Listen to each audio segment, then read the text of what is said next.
बिस्मिल्लाहिर्रहमानिर्रहीम।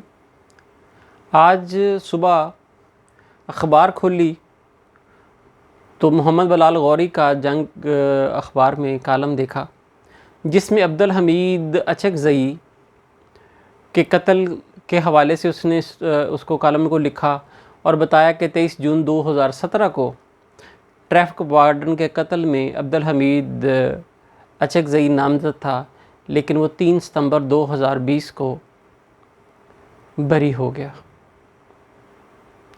बड़ी तकलीफ़ दे और बड़ी कोफत वाली बात थी, क्योंकि उस केस के अंदर वीडियो एविडेंस मौजूद थी और जिसका फोरेंसिक टेस्ट भी करवाया जा सकता था, और भी बहुत सारे शवाहद थे।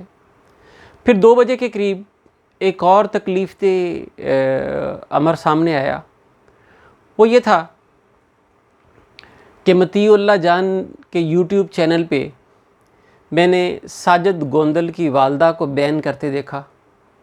जो साजिद गोंदल लापता हुआ, इस्लामाबाद हाई कोर्ट के सामने उसकी वालदा जो है वो मातम और बयान कर रही थी और बद्दुआएं दे रही थी।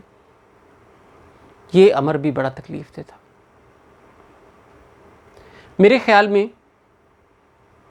पाकिस्तान का जुडिशल सिस्टम तबाही के दहाने पर है। बहुत सारी वजूहात हैं, चंद एक आपके सामने रखता हूँ।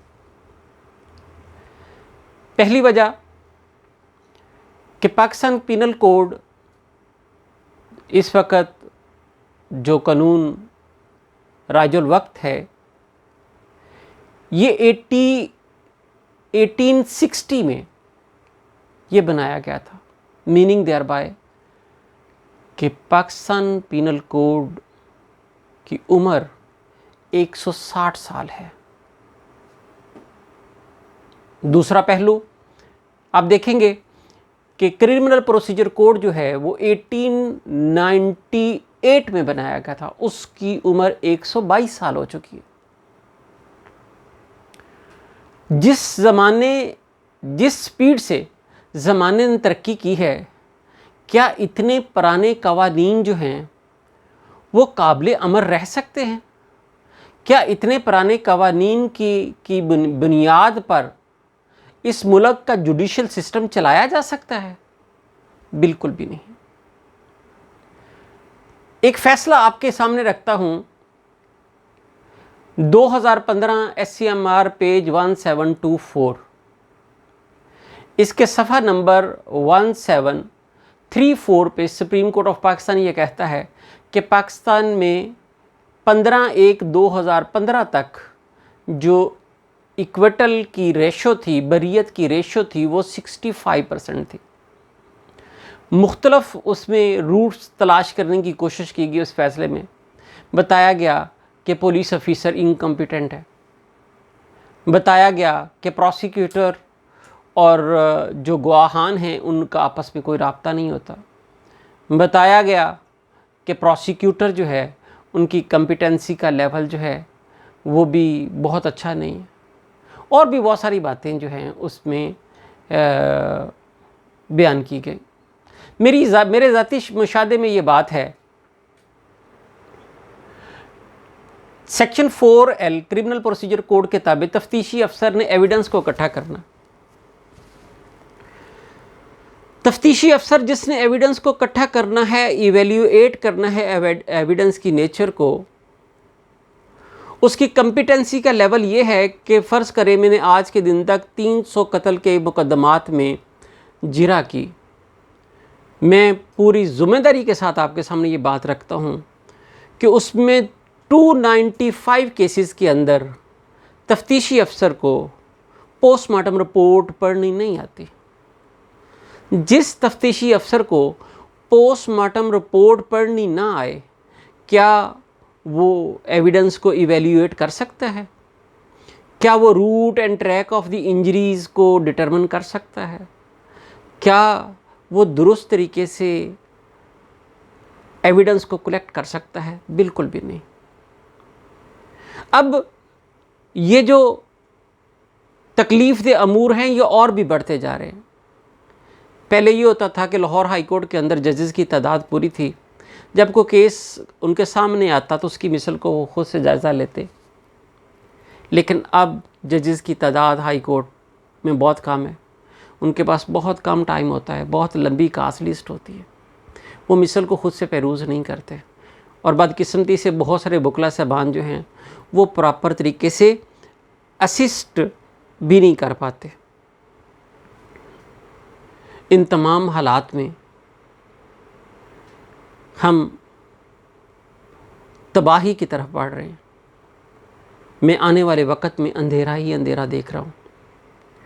ये जो रेशो 15/1/2015 में 65% बरियत की बयान की गई थी, अब मेरे ख्याल में ये रेशो बढ़ती जाएगी। वजह इनकम्पिटेंसी का लेवल बढ़ता जा रहा, तवज्जो और अमूर पर दी जा रही है।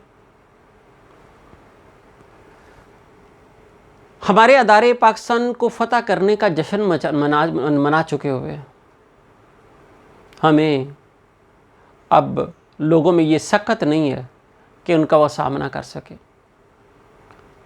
अपील करता हूँ कि इस जुडिशल सिस्टम को बचा लें, इसमें वक़्त के तनाज़र में इसमें तरमीम करें। इंसाफ मिलना शुरू हो जाएगा तो मुआशरे की रूट्स मजबूत हो जाएंगी। अमीर और गरीब को मिलने वाले इंसाफ का फ़र्क ख़त्म हो जाएगा तो उसकी रूट्स तब्दील हो जाएंगी, रूट्स ठीक हो जाएंगी। अगर मुशर्रफ